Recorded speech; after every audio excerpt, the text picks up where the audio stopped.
विश्वानि देव शवितर्दुरितानि पराशुभ यद्भद्रं तन्नया शुभ। बोलिए सच्चिदानंद भगवान की जय। प्रिय दर्शकों,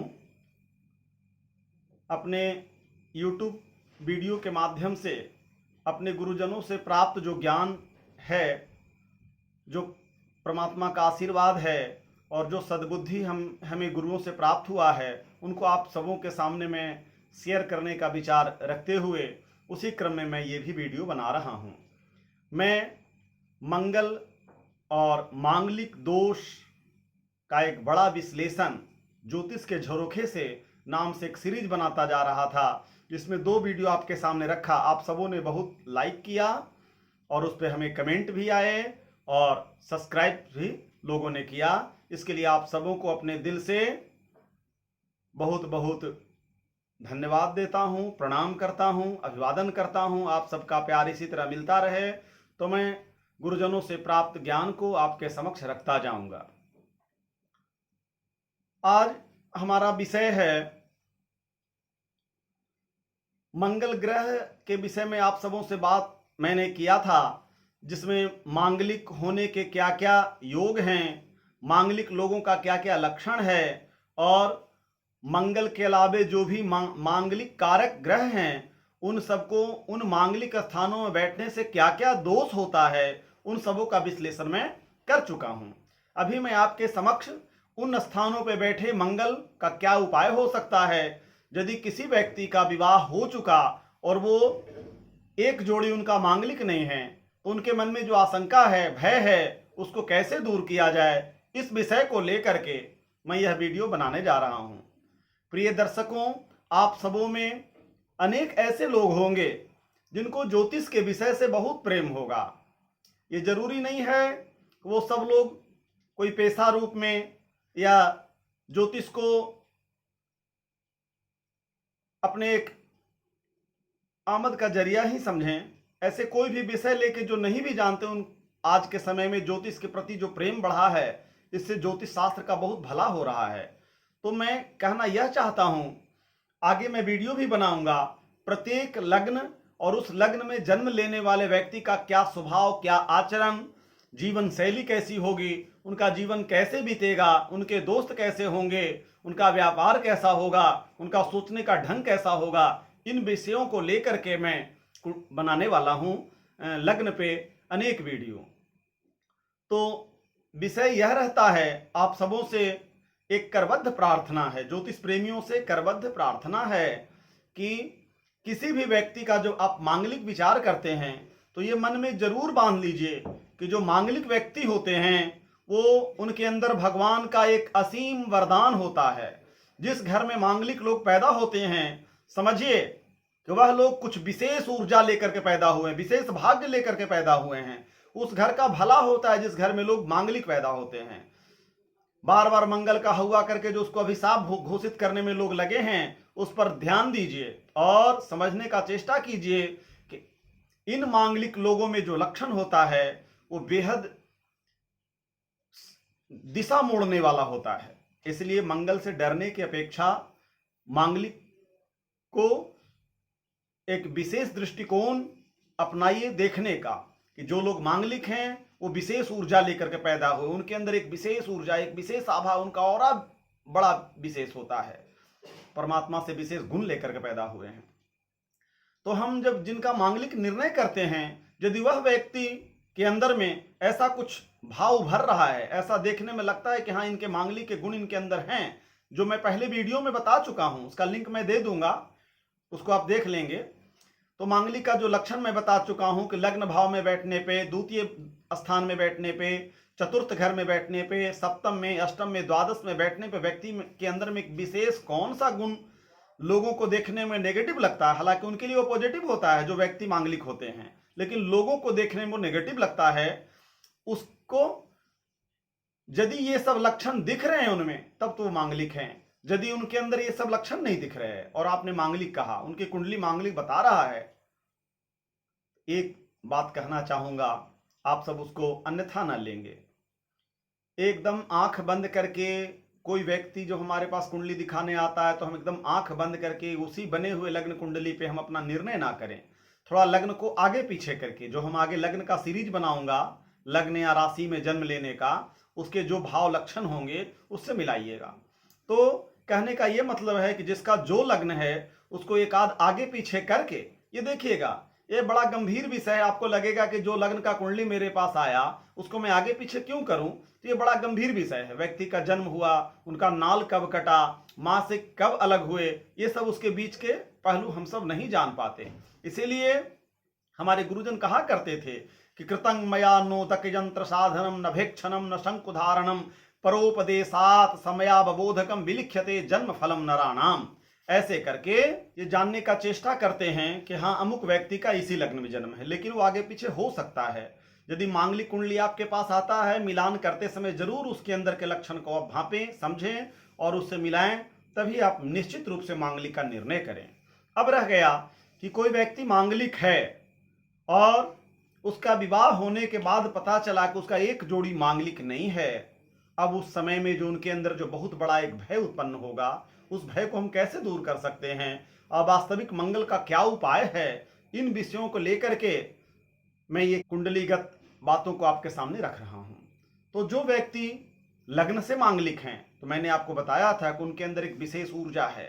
वो बोलने में ऐसी क्षमता उनके पास है कि दूसरों को लगता है कि बहुत वो क्रोधी है या जवाब हाजिर है या बहुत बोलता है, ये सब विषय।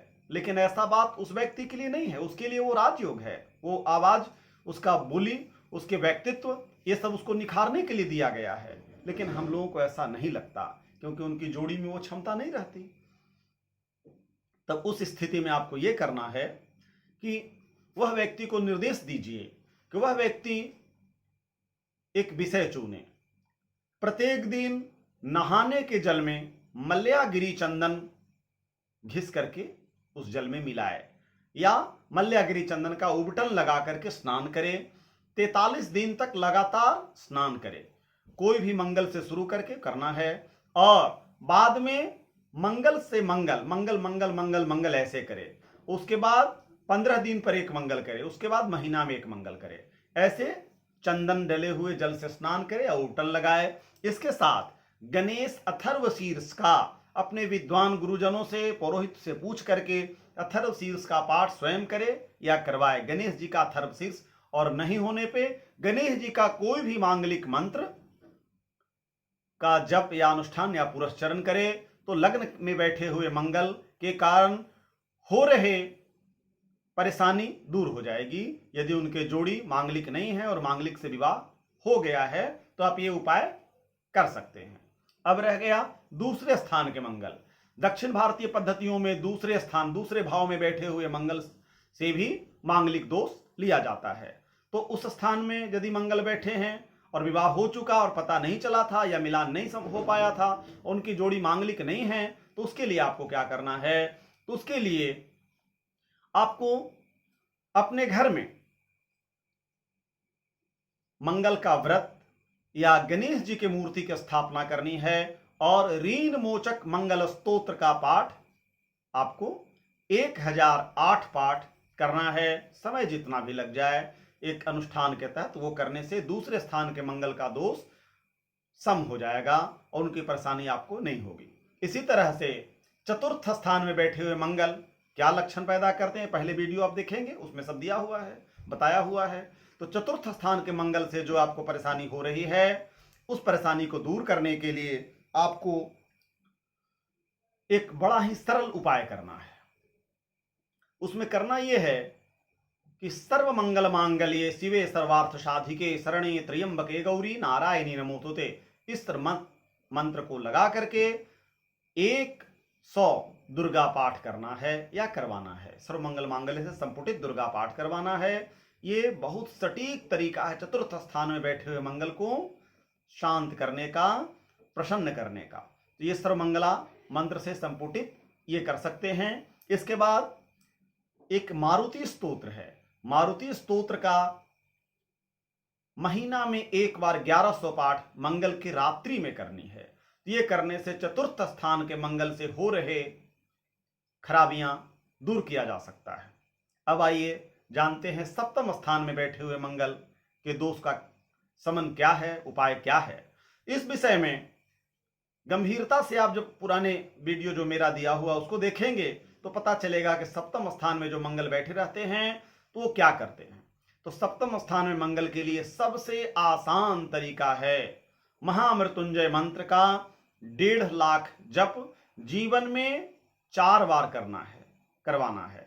ये करेंगे। कौन सा मंत्र है? ओम ह्रौम ओम जुम शः भूर्भुवस्वः त्र्यंबकं यजामहे सुगंधिं पुष्टिवर्धनम् उर्वारुकमिव बन्धनान् मृत्योर्मुक्षीयमामृतात् भूर्भुवस्वरोम जुम सः ह्रौम ओम। यह महामृत्युंजय मंत्र का न्यास विनियोग ध्यान पूर्वक अनुष्ठानात्मक रूप से जीवन में 4 बार 1.5 लाख जप करना या करवाना है। तो सप्तम स्थान में बैठे हुए मंगल का समन बहुत आसानी से आप कर सकते हैं। अब रह गया 8वें स्थान में बैठे हुए मंगल जो अधिक घातक होते हैं। दूसरे जोड़ी के लिए यदि उनको मंगल नहीं हो, यानी उनके जोड़ी में मांगलिक अष्टम स्थान के मांगलिक का काट उपलब्ध नहीं हो, तो वह उनके लिए थोड़ा भारी पड़ता है। उनके काट के लिए आपको क्या करना है कि यदि वह लड़की की कुंडली में अष्टम स्थान में मंगल घातक हो रहे हैं तो उनको अर्क विवाह करवाना है, या विष्णु प्रतिमा से विवाह करवाना है, या कुंभ विवाह करवाना है। आप सभी ज्योतिष प्रेमियों से मेरा नम्र निवेदन है कि आज के समय में बुरा न मानेंगे, ट्रेंड लोग की आवश्यकता है। कर्मकांड हमारा जो शैली है कर्मकांड का वो सब लोग समझें, उसका फलित हो लोगों में, तभी हमारा जस फैल सकता है। तो इसके लिए आपको करना क्या है, जब भी अर्क विवाह होगी या अर्क विवाह के अलावे कुंभ विवाह या विष्णु प्रतिमा विवाह जो हम लोग करते हैं वो अनायास कभी भी नहीं किया जा सकता। वो तभी किया जा सकता है जब उस व्यक्ति का विवाह निश्चित हो गया और उनका विवाह का यंग यानी कल्याणी पूजन, मंडप, हरिद्रा वंदन, घृतधारा और नांदीमुख हो गया। उसके बाद उनका विवाह करना चाहिए। उसी विवाह लग्न में जो लड़के से विवाह होने वाला उसके पहले उसका विवाह उससे होगा, तभी वो फलित हो पाएगा। ये निश्चित गांठ मान लीजिए। तो ये हो गया। और इसी तरह यदि किसी लड़के के कुंडली में अष्टम स्थान में मंगल कुछ घात कर रहे हैं तो उनके लिए वही विवाह के पति घृतधारी के बाद में, नांदीमुख के बाद में गुड़िया बना करके, यानी कपड़े से जो गुड़िया तैयार करते हैं, लड़की का आकृति देते हैं, गुड़िया बना करके गुड़िया को प्राण प्रतिष्ठित करके पूजन करके और उसी गुड़िया के साथ उसका विवाह करेंगे।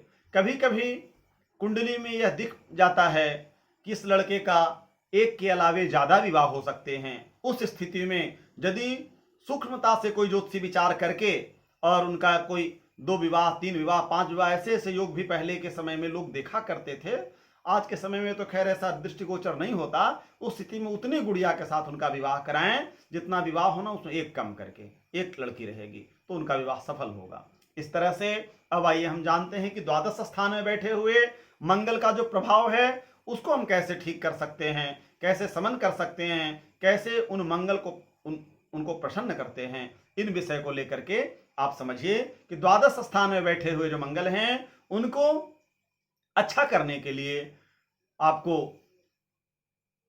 अपने भजन के बराबर गुड़ का दान, गुड़ यानी शक्कर का दान करना है। उसके चौथाई शहद, ये दोनों एक साथ मिला करके आपको मंगल के नक्षत्र में या मंगल दिन हो और उसका नक्षत्र भी साथ में हो, ऐसी जब समय आए उस शुद्ध समय में आप उसको एक अच्छे कर्मकांडी वैदिक ब्राह्मण को उसको दान करें। तो उससे आपका मंगल का जो द्वादश स्थान में स्थित दुष्ट फल है उसका निवृत्ति हो जाएगा। इसके अलावे त्रिकोण यंत्र में मूंगा को जड़ित जड़वा करके प्राण प्रतिष्ठा करके उसको भी दान किया जा सकता है। और इसके अलावे मंगल के लिए एक और उपाय है, यदि द्वादश स्थान में मंगल बैठ करके और पितृदोष भी ला रहे हैं तो उस स्थिति में आपको अन्न दान करना है। तुला दान नहीं, केवल अन्न दान।